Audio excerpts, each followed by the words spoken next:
Hey everybody, today we're going to be talking about remarriage. Remarriage is incredibly common. 75% of people who get divorced end up getting remarried. So divorce is part of your family. Remarriage is probably likely part of your family or going to be someday.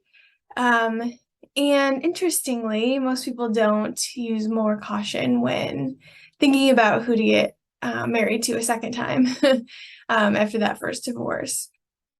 And so as a result of that and other things, the divorce rate for remarriage tends to be much higher than 50%. So 50% is our divorce rate in general still for first marriages. Divorce rate is even higher for second marriages. So why might that be? There's been some research to try to figure that out, and I'm going to take you through that now. So the first one is called the divorce-prone personality hypothesis, and this one says that people have characteristics that make them likely candidates for divorce. It's really about the personality of the people who are part of this marriage and remarriage, right? The idea here is like, if you got divorced the first time around, maybe it's something about your personality and kind of the way you as an individual are, makes you more likely to get divorced again. And so we see that higher rate for the remarriages. The dysfunctional beliefs hypothesis says that people might believe that they've learned from their mistakes and then start this new marriage with unrealistic or dysfunctional beliefs and expectations about how the second marriage is going to go. And that ends up inevitably sort of not panning out, and then they have that divorce again.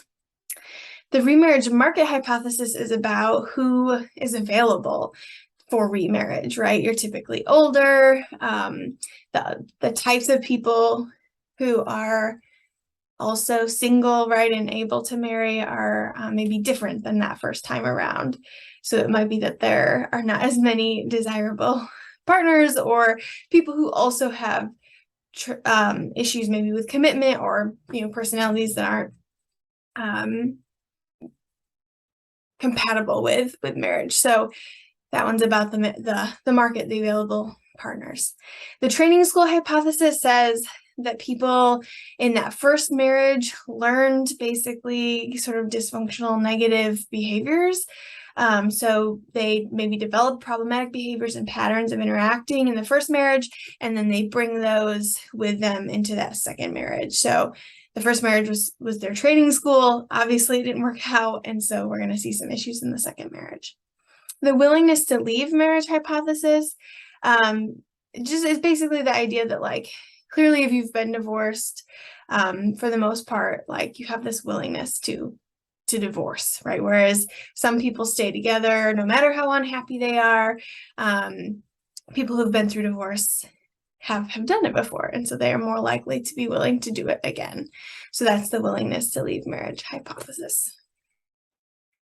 None of these are necessarily right or wrong. They're just different ideas about why we might have this finding about the divorce rate being higher for remarriages than first marriages.